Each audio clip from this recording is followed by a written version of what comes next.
The Remembrance Project has just been around for about 3 years, and it focuses on us on something that is even more important than jobs and everything else we've been dealing with. That's life itself. And one of the sad parts about our immigration system is that our country does not perform the very thing that every country's government has as its first responsibility. That's protect the life, the actual security of its citizens. The people, some reporters are always asking me, what is your standard for when border security is good enough to then consider something else, like an amnesty? And I said, well, I would start off with interview the rangers on the border, and at the point that they say they no longer feel unsafe, that they are back to just being regular Americans going to bed at night, well, okay, now we may have border security. Not until then. The Remembrance Project is dealing with just the worst of it all, and the founder, she'll tell you more about it, is Maria Espinoza. She is the daughter of a legal immigrant from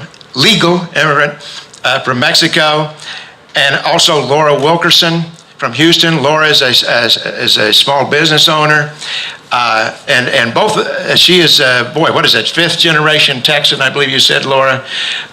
Both of you come up here, please. Welcome to people from Texas, more Texans, the Remembrance Project. Thank you, Roy.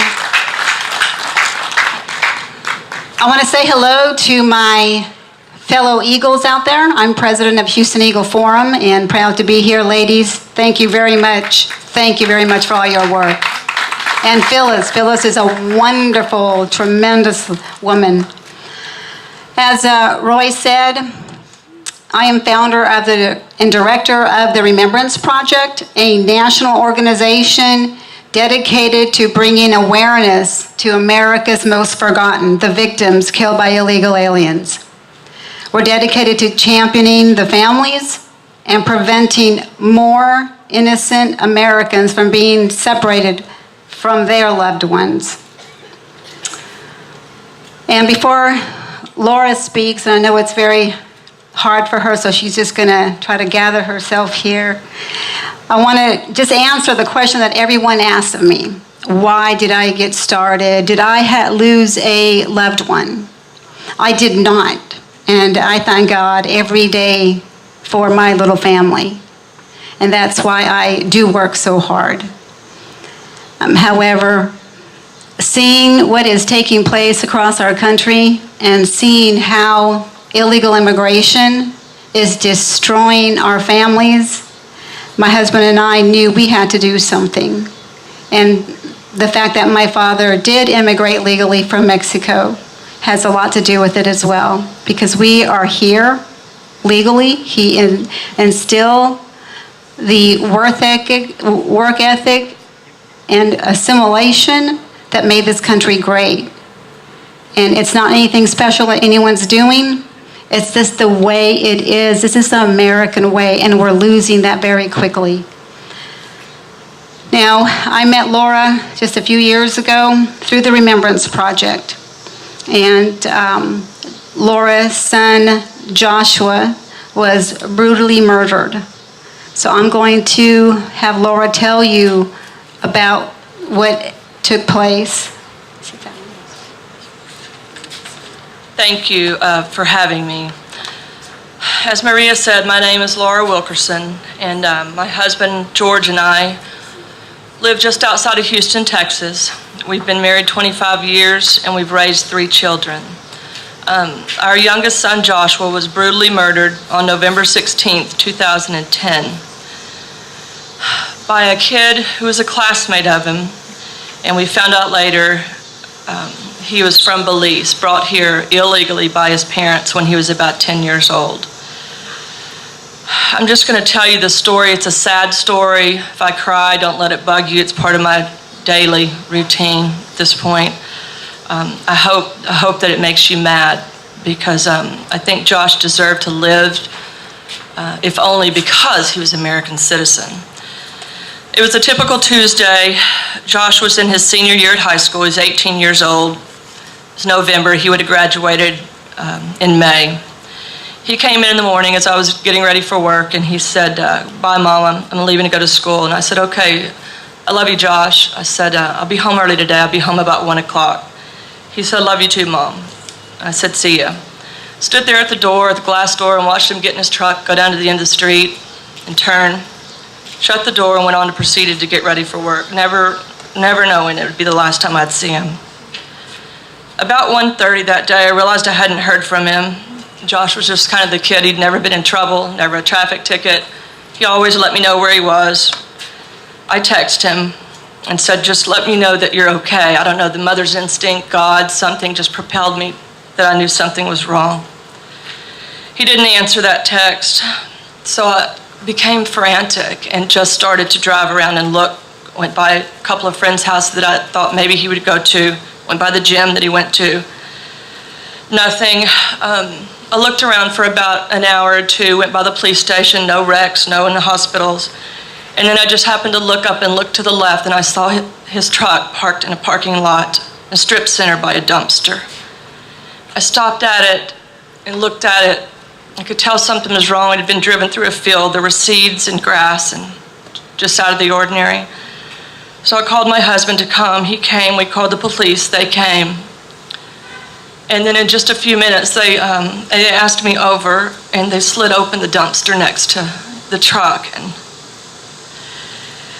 they said, "Mom, are these his things?" And I said, "Yeah, his shoes and his backpack and all the belongings that are in the kids' truck, trash, Gatorade bottles, were in that dumpster." I knew then he was dead, not coming home. I just didn't know hows or whys. None of it made sense to me. At any rate, we were finally told to go home from that parking lot about 11 at night, so we went home, just shocked and stunned, not knowing anything. Around 3 a.m., the policeman came to our house and said, "We have a suspect in custody, and we want you to be in this parking lot tomorrow morning at 6 a.m. because Texas Echo Search is going to come and look for Josh. We think he's hurt, and we think he needs help, and we need to find him." You know, you hear the words, none of it makes sense. It just doesn't make sense in your head. Suspect, you know, you hear that every day. I thought, that doesn't make sense to me. At any rate, we went to the parking lot the next day. Texas Echo Search looked for Josh with ATVs, boat, sonar, horses. They walked a grid. The community just poured out to look for Josh. It was incredible, but it was just unbelievable. We stayed in that parking lot until dark, and then we went home. About 20 minutes after getting there, police knocked on the door, detectives, and they came in, and I just looked at them, and I said, "You found him?" They said, "Yes." I said, "What did he look like?" And he said, "I didn't see him." And I should have known that he did, but he didn't want to tell me about it. Anyway, we found out later that the kid who did this was brought here, like I said, from Belize. It took 2 years to go to trial, but I'll never forget looking in that detective's eyes, and he told me, he said, "You know, this kid is in the country illegally." And I said, "Well, are his parents?" And he said, "We can't ask him. We can ask them because it's a sanctuary city at that time." And I thought, really? You can pull me over and ask me any question under the sun, legally. But you can't ask them. It just made no sense to me. It just stuck in my head forever. Anyway, we waited 2 years for this to go to trial. And when we got to trial, which ended in January, last day of January this year, the horror was just incredible. We found out later that what he did was he asked Josh for a ride home from school, and Josh said sure. I think he'd given him a ride home 2 or 3 times. And he took him actually to his parents' house, and for some reason, we found out later why, but what he did to Josh was he hit him in the nose, and this is what the kid tells from the stand. He hit him in the nose so hard that it would blind him so that he couldn't fight back. Then he kicked him so hard in the stomach. Josh was about this big around. He weighed 100 pounds in the body bag. He kicked him so hard in the stomach that his liver sliced in two, and his spine, it sliced it in two. He ruptured his spleen.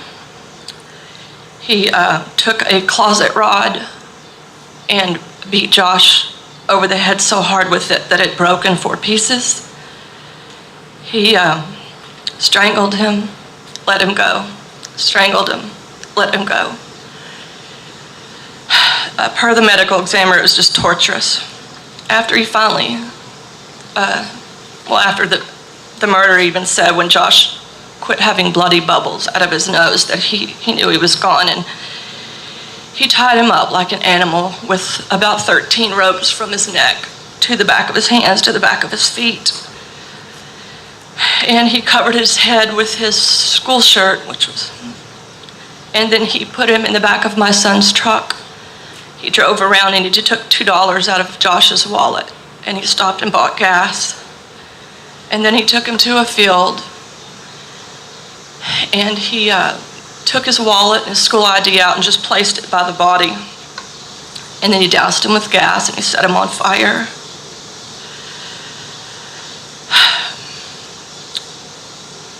It was just incredible. You just don't even believe something like this will happen to your family, let alone to just your kid. What we saw in the beginning of the trial, in the opening, was the police going out to this little bitty trail, and there you saw, when they finally got to Josh, you saw him in a fetal position, barefooted, charred, bound up. The policeman even said he looked like a doll. It didn't look real. He looked so tiny. And then after that in the trial, the next pics I have to remember Josh by are his face after they removed the shirt. It was horribly disfigured from the closet rod. And so one of the last pictures I saw of Josh was one where his face is just, one of his eyebrows is here and one's very low. It was something you don't want to be reminded of. Hermilo Morales from Belize was proud on the stand. He got up there and said he was trained to kill and that Josh had kicked his dog and that his killing skills took over. From the stand, he said his culture was very different than ours and he really was excited about what he'd done. He never once showed any amount of remorse or sorrow from what he did to Josh. I assure you this was my 911. It was as if a bomb went off in my family, and we will forever be picking the pieces up, forever. We'll never be the same, ever. To have to stand up here and think about this gang of 8 and trying to make them understand, it just makes no sense to me how that you would have to, why aren't they mad that they allowed someone to just walk across a border and kill an American citizen? I want them to be mad about it more than I want you to be sad for me. I want you to be mad about it. This was my terrorist attack. You don't hear a lot about it because it happens singly. It wasn't 3,000 people at one time, and so you don't hear a lot about it. It's ironic that I had to call the American Red Cross to get a hold of my oldest son, Adam, who is serving in the United States Air Force, defending this country, to bring him home for 2 weeks and bury his little brother when no one in this country was defending him or us because the borders are wide open. It's not just about missing Josh. The fallout from this is just forever for my family. I've seen us, we're broken. That's why you don't see a lot of families testifying. It takes everything you can do to get up and still earn a living and to breathe and to start over. And so you don't see a lot of people that can do it. It's tough. We just will never, ever be the same. I want people to be mad. I want people to be mad that you can just come across this border. You know, Adam was serving the United States Air Force, not the United States and the 11 million that just want to be amnestied in. It makes no sense to me. I looked up what it would take for me to go to Belize. In order for me to get there, I would have to have a certain amount of money each day, certainly have passport, and also have my further travel documents so I could show them I wasn't staying. I mean, is it just common sense what's happened to America, that no one's standing up for America? I really congratulate Congressman King for voicing his opinion, because everybody is so worried about being politically correct they won't say anything. And for the Gang of Eight, and for every other senator and congressman that are trying to go under the radar and sit quietly on the subject, they've thrown their hat into the ring, and that's against Americans. If you are not standing up for Americans, you're against Americans. There's really not any fence walking in this. You're either for or you're against Americans. I want them to remember that. Their silence speaks volumes sometimes. I just want to leave you with one quick note. Josh was a Christian. We talked so much about life and death. There's so many blessings in this ungodly tragedy that I know where he is. He knows where he is. I want to leave you, right before he died, he left 5 scriptures for us on his Facebook as his status. And I want to leave you with one that our families tried to really hold on to, and it's Proverbs 3, 5, and 6. Trust in the Lord with all your heart. Do not lean on your own understanding. In all your ways acknowledge him, and he will make your path straight. That has uplifted us. I know he left it for us. And I thank you for your time.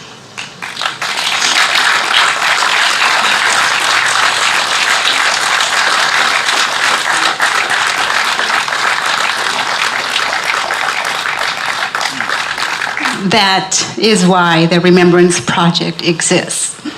And one of the ways that we are placing our families first is by visuals. It seems that all the stats and figures, numbers you throw at them, they ignore. And we'll have these banners. They are paper, and Shonda, if you could bring and if anyone can just come over here and just help and just hold those and just kind of show them up here up front. This is what we call the Stolen Lives Quilt banners. And there are several states here. We have 18 states now. There are victims in every state, ladies and gentlemen. They need to be memorialized. We do not want them to be forgotten. This is a half scale.